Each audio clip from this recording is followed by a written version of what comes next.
una conversación de los discípulos con Jesús. Escuche bien.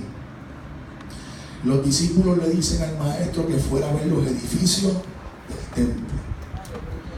Y el Señor les dijo: miren, de cierto les digo que aquí no va a quedar piedra sobre piedra, sino que todo va a ser derribado. Entonces, cuando el Señor les da esta palabra profética, ellos se quedaron meditando en ella, y esa palabra fue haciendo, ¿verdad?, un trabajo, y ellos siguieron indagando. Cuando van al monte de los olivos, estando con Jesús en el monte de los olivos, ellos le dijeron a Jesús: dinos, ¿cuándo serán estas cosas? O sea, que no solamente ellos hablaron de la destrucción del templo, porque si solamente hubieran hablado de la destrucción del templo, tenían que haberle dicho al Señor: ¿cuándo va a ser la destrucción del templo? Pero esa no fue la pregunta. La pregunta fue: ¿cuándo serán estas, en plural, cosas? En plural, lo que quiere decir es que no hablaron solamente de la destrucción del templo, sino que también hablaron de otros temas, que la misma palabra nos dice qué temas fueron los que hablaron. Porque ellos dijeron: ¿cuándo serán estas cosas? ¿Y qué señal? Una señal estaban pidiendo habrá de tu venida. Escucha bien la palabra: de tu venida. Y eso que ellos estaban hablando con el Señor no era el arrebatamiento de la iglesia. ¿Por qué? Porque la iglesia todavía en ese entonces no existía. Todavía Jesucristo no había muerto en la cruz del Calvario. Todavía Pablo no había revelado el misterio, porque la iglesia no existía. Estaban hablando sobre una doctrina que la casa de Israel y los discípulos conocían.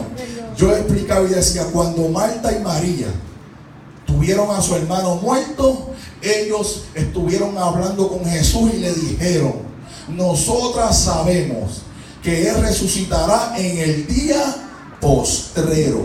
Nosotros sabemos que hay una resurrección para nosotros, decían ellos, en el día postrero. O sea, y ustedes han visto en la palabra la discusión de los saduceos y los fariseos y los escribas. Habían unos que creían en la resurrección de los muertos. Ahí todavía la iglesia no existía. Lo que había era el Sanedrín y las escuelas rabínicas y farisaicas, y ellos discutían sobre la doctrina de la resurrección. O sea, la casa de Israel, antes de que la iglesia existiera, sabían la doctrina de la segunda venida y de la resurrección de los muertos para ellos en el día postrero.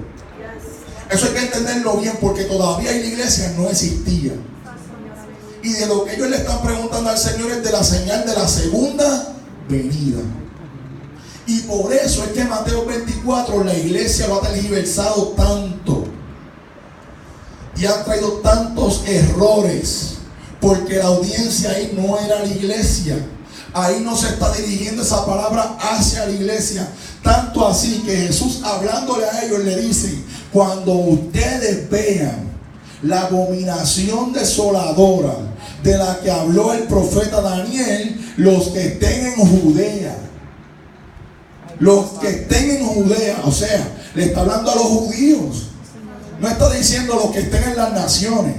Los que estén en Judea huyan a los montes.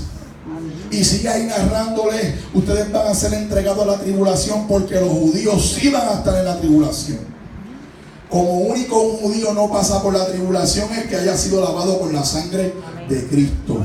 Y al ser lavado con la sangre de Cristo, viene a pasar a ser parte de la iglesia. Pero hay algo que ustedes tienen que entender: que Moisés fue salvo por la fe. David fue salvo por la fe. Noé fue salvo por la fe. Lo dice la Biblia, Hebreos 11. Sin embargo, ni Moisés, ni David, ni ninguno de estos hombres patriarcas de parte de Dios, ninguno fue lavado con la sangre de Cristo. Ellos no son parte de la iglesia. Escuche bien y entienda bien esto. Ellos no son parte de los que fuimos lavados con la sangre de Cristo. Y entonces, ¿qué pasa con ellos? Ellos son parte de un pueblo que Dios escogió. Dice la palabra: a Jacob amé y a Esaú aborrecí. Y ellos tienen un evento que es en la resurrección para la casa de Israel, en la segunda venida. Ahora, luego, los que se convirtieron al Evangelio, Hechos de los Apóstoles, el apóstol Pablo y todos los judíos que se convirtieron al cristianismo y fueron lavados por la sangre de Cristo, esos sí participan de lo que es la resurrección de los muertos en Cristo.